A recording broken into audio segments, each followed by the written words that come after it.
श्री राधे राधे। कल आप लोगों ने कथा श्रवण की शिव जी का विवाह।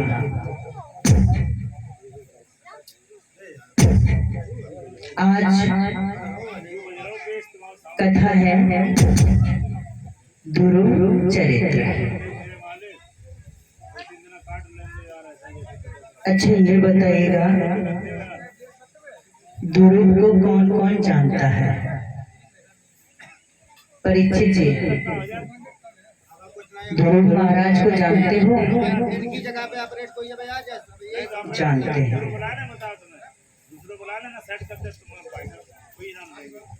देखिए,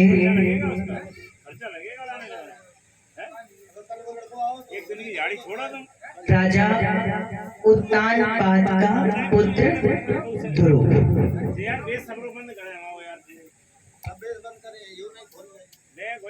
बेस वहाँ से तुम चालू कर लो ना।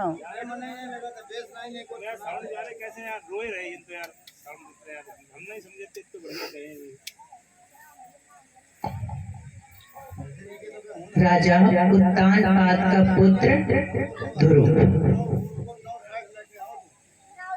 और उत्तानपाद की दो पत्नियां थी,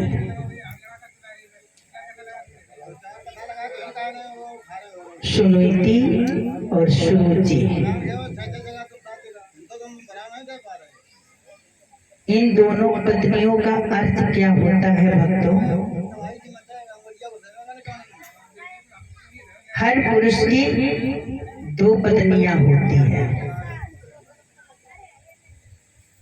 चाहे वो पुरुष हो चाहे वो महिला हो, सबकी दो पत्नियां होती हैं। सुनीति का मतलब होता है भक्तों जो हर किसी की बात सुनकर कार्य करना, और सुरुचि का मतलब क्या होता है? जो असुर जैसी अपने अंदर बुद्धि रखने वाले हो। और दोनों गुण हमारे आपके अंदर होते हैं,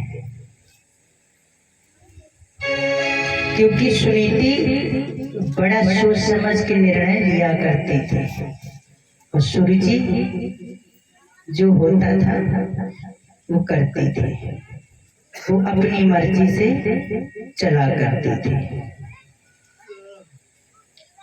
और दोनों पत्नियां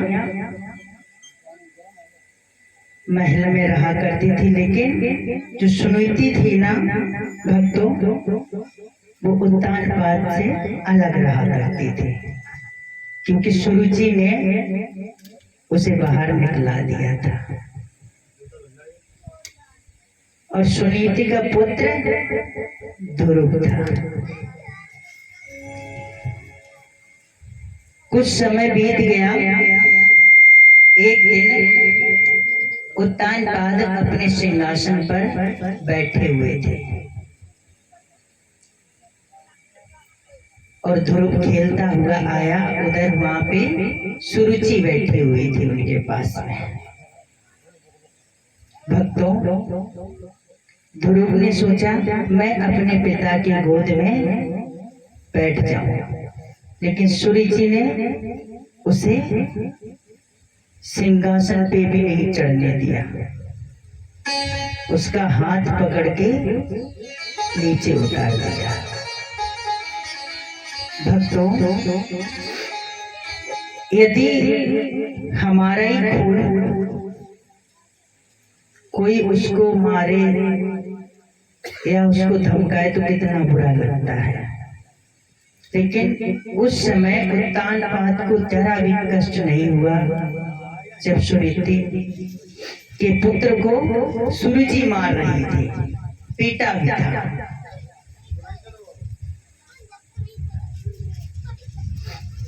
भक्तों,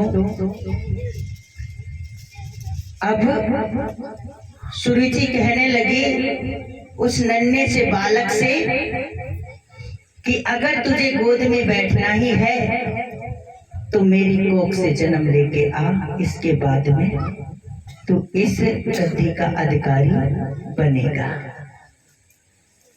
भक्तों, इधर है ना वो बालक सोचने लगा कि ये मेरी मौसी, इसको माँ से बढ़ के भी हम मान रहे हैं, इसने मुझे आज पिता की गोद से उतार दिया।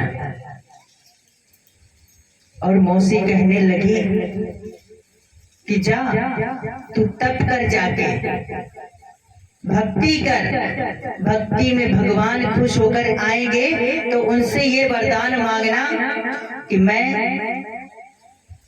अपनी मौसी की कोख से जन्म लेके आऊं, तब जाके तू सिंहासन का अधिकारी बनेगा। बेचारा ध्रुव मौसी की डांट फटकार सुनकर वो बेचारा अपनी माँ के पास आया, रो रहा था। जब सुनीति ने ये देखा कि मेरा पुत्र आज रो क्यों रहा है भक्तों, तो उन्होंने सारा हाल पूछा। पुत्र ने सारा हाल बताया और ध्रुव ने सर्वप्रथम एक ही बात पूछी थी, माँ मेरे को ये बताइए हमारे पिता कौन है। तो मैया ने कहा जो सिंहासन पे बैठे हुए हैं ना वही तो तेरे पिता हैं।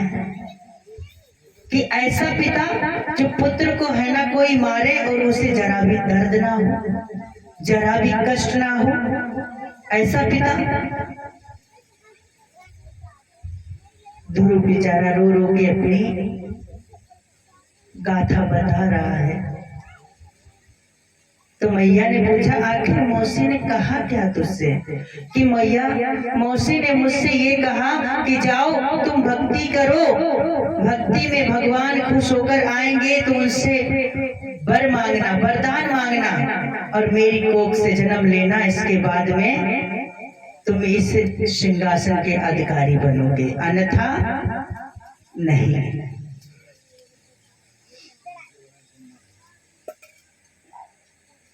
अभी तक पंखा नहीं आया। श्री राधे। तुम नहीं बोल, तुम बोलो, हम बोलो, हम नहीं बोलेंगे। बोलो बोलो बोल दो, हो जाएगी कथा। अब तो हम तो नीचे उतर जाएंगे।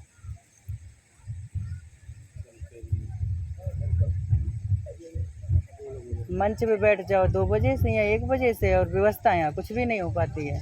फिर कहेंगे लोग कथा लेट होती है। कथा लेट क्यों नहीं होगी? ये कोई सिस्टम होता है?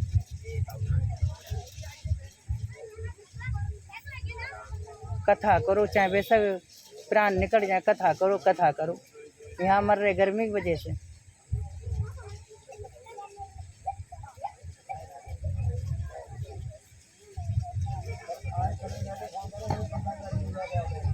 बोल वृंदावन बिहारी लाल की।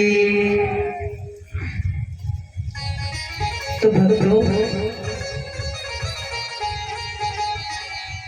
देखिए यहाँ पे सुनीति ने बहुत ही अच्छी बात कही और गलत बात क्या कही कि भगवान की भक्ति करना और मेरे गर्भ में आना। ये तो बिल्कुल गलत बात हुई। ये नहीं कहा कि मोक्ष की प्राप्ति करना भगवान की भक्ति करके। उसने ये रास्ता दिखाया कि तेरे को यहाँ पे वैसे भी नरक भुगतना पड़ रहा और मेरे गर्भ में आना, गर्भ भी एक नरक होता है कि 9 महीने बालक उल्टा लटका रहता है। और उसने क्या सुझाव दिया कि मेरे गर्भ में आना। यहाँ मैया ने समझाया कि बेटा बहुत अच्छी बात है कि आपको भक्ति के मार्ग पे मैया ने ऐसा सुझाव दिया है, बहुत सुंदर बात है। लेकिन बेटा अभी तू बालक है, अभी तू बच्चा है, तुझे क्या पता भक्ति क्या होती है। कि नहीं मैया, मुझे तो है ना पिता की गोद में बैठना है और मैं भक्ति करूंगा। इतना समझाया माँ ने, लेकिन ध्रुव एक भी ना सुनी। और ध्रुव को है ना माँ ने भी, कहते नहीं है माँ बड़े कोमल हृदय की होती है, सब काम कर सकती है, लेकिन अपने पुत्र को जल्दी अलग नहीं होने देती है। ये तो उसकी मजबूरियां होती है जो बेटा दूर जाता है, अन्यथा वो तो चाहे कि अगर सब सुख संपन्न हो तो मेरा पुत्र कभी मेरे से अलग ना हो। माँ कभी नहीं चाहती है, लेकिन उसकी मजबूरियां, उसके हालात ऐसे होते हैं जो कि है ना अपने संतान से जुदा होना पड़ता है। भक्तों, यहाँ मैया ने आज्ञा तो दे दी, धन्य है वो नारियां। और आजकल जैसे सुनीति ने वहां पे ध्रुव को उतारा था ना, अगर ऐसे ही वहां पे कोई दूसरी पत्नी होती सूर्य जी की जगह पे, तो पता क्या कहती भक्तों कि बेटा भक्ति इतनी तो तू छोड़, देखा जाएगा, तू बड़ा हो जाएगा ना तो मैं दोनों मिलके बदला लूंगी उससे कि उसने गोद से उतारा, अभी तू छोटा है। लेकिन ऐसा बिल्कुल नहीं उन्होंने कहा,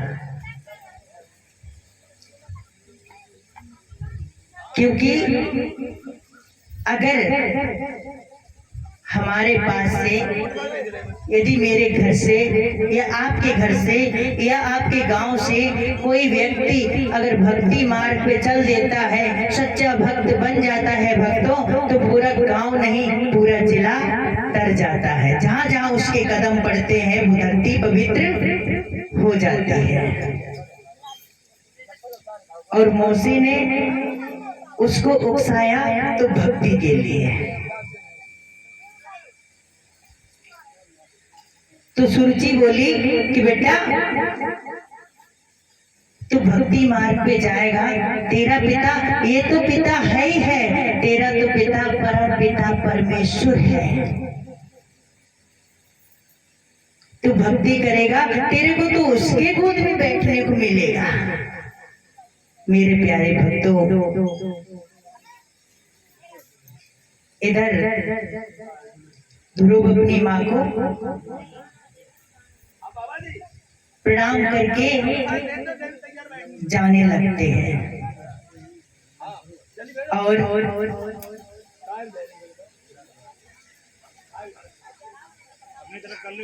सुरुचि ने कहा कि पुत्र मौसी की उनको भी प्रणाम करके आना, क्योंकि उन्होंने ही ये सुझाव दिया है।